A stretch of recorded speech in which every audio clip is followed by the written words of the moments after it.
Welcome to day 8 of the 100-day mindfulness challenge. My name is Miss Steer, and today we're going to think about how we can win the moment through mindful action.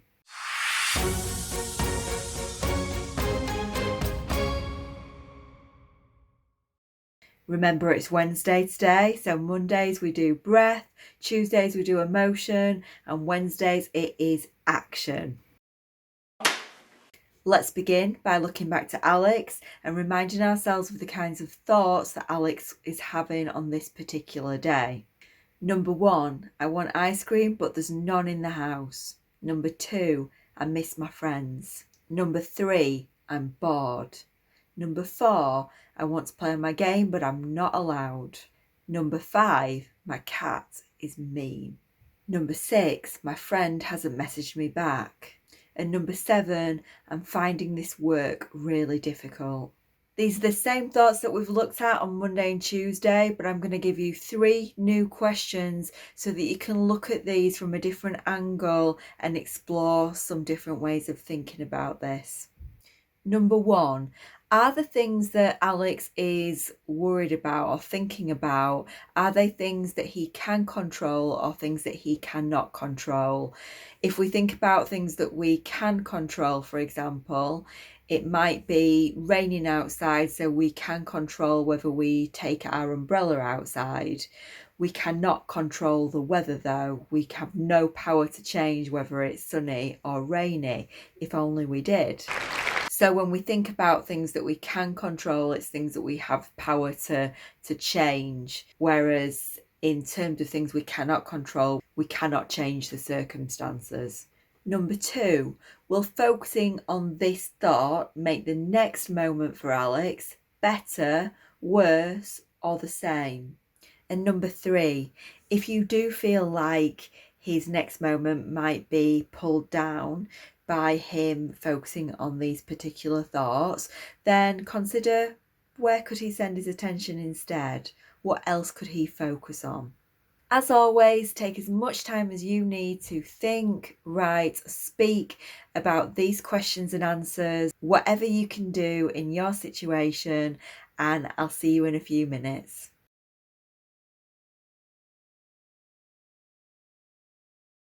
So to me, when we think about whether Alex is thinking about things that he can or can't control, I'd say that most of these things are things that he has very little control over. There might be small things that he can do and small changes he could make. For example, if he's struggling with his work, then he could ask for help. If he really wants ice cream desperately, he can very kindly ask somebody in the house if they would buy some. But ultimately, he isn't in control of whether that happens or not. These are things that he has to put up with, really. And thinking about these things that he cannot really change is probably going to make the next moment for Alex worse. Just as we said on Monday, if Alex is about to eat some nice food, but he's thinking about the ice cream that he'd rather have or that he doesn't have in the house, that's probably going to steal that next moment from him. I think in some of these cases, he probably would be much better off to bring his attention to his breath or his body or the sounds and smells and sights in the room. The point is that there are always going to be things that we cannot control, but there are also things that we can. And when we bring our attention to things that we can control, like the breath, like the next moment, like the food that we're about to eat, we can at least regain a little bit of control and enjoy that next moment that's in front of us. You know, you think about the world as it is right now, and so much does seem different and maybe a little uncertain and a little upside down. And there seems to be more and more that we really cannot control. But we do have our attention. And if we learn to train ourselves to be able to direct our attention towards places that make us feel better in the next moment and beyond that, that can be really powerful. So what I want to do next then, because it is our A day, that's our action day, I want us to try some mindful action. What we're going to do is just practice leaning ever so slightly, not to the point where we lose balance, although if you are standing by a wall, you can use that as a bit of a post. But I just want us to experiment with slightly shifting and leaning to the left, then the right, then forwards, then backwards. But I'd like to really slow down this movement and really use those attention muscles to notice which parts of your body are engaged in different ways as that happens.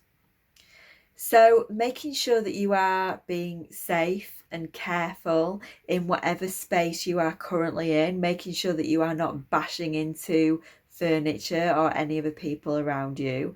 I'd like you to stand up slowly and consciously wherever you are and really notice how your body feels as you do that. Off you go.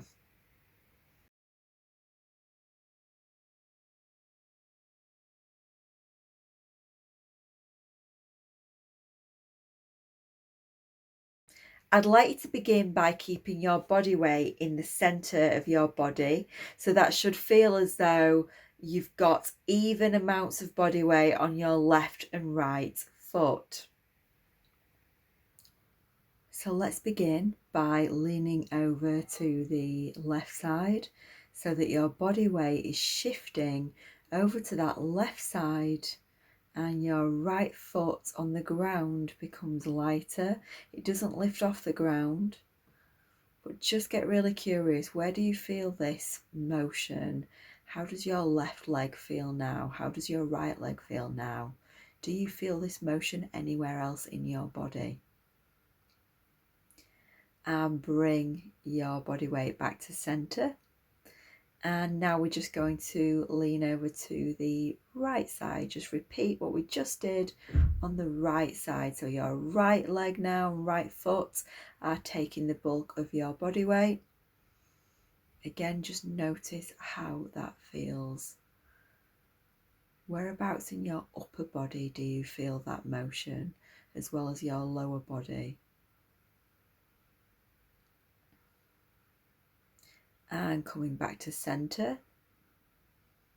This time we're going to lean ever so slightly forwards, again not to the point where we are losing balance, but lean forwards towards the front part of your feet, towards the balls of your feet, not quite tiptoes because I think we will fall over, but just notice, how does this feel in your lower and upper body?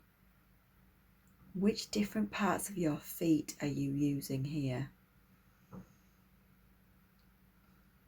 And back to center. And finally, we're just going to lean backwards now. So I want you to take your body weight just to the heels and back of your feet. Again, not too far, we don't want to fall over, but really notice, where do you feel this motion? Where do you feel this in your stomach, back, sides, arms, legs, knees, toes, feet? Get really curious and come back to center. Take a nice deep breath in and out. And when you are ready, sit down carefully and consciously. Anything surprising there? For me, I'm always very aware of how much my core, my stomach especially, is engaged. I guess when I'm walking usually or standing, I'm not really aware of how much my stomach muscles and core muscles are actually engaged because I'm not paying attention. Your challenge for today is to repeat the action challenge from last week. That was to stand up and sit down 3 times whilst really paying attention. But this time I want you to throw in some extra attention towards your body weight in the same way that we just did. Get really curious about whereabouts your body weight is and how that actually feels in your body. Just keep asking yourself questions. Does it change? Do I feel it more over that side or that side? Can I feel things in my upper body? Does anything surprise me? As an extra challenge, you could do the body scan and check in with your feelings before and after, because that's going to really help you to see how going into the present moment actually might alter your mood and emotions and how you are feeling. Same EBI as always. Think about this, talk about this, write about this, whatever you can do to get more out of it. If you've got any questions or things that you'd really like to share, then give an adult a nudge and they can share or ask questions using the hashtag mindful100 to Twitter, Instagram or Facebook. My details are on the screen. Have a great day and I'll see you tomorrow for day 9.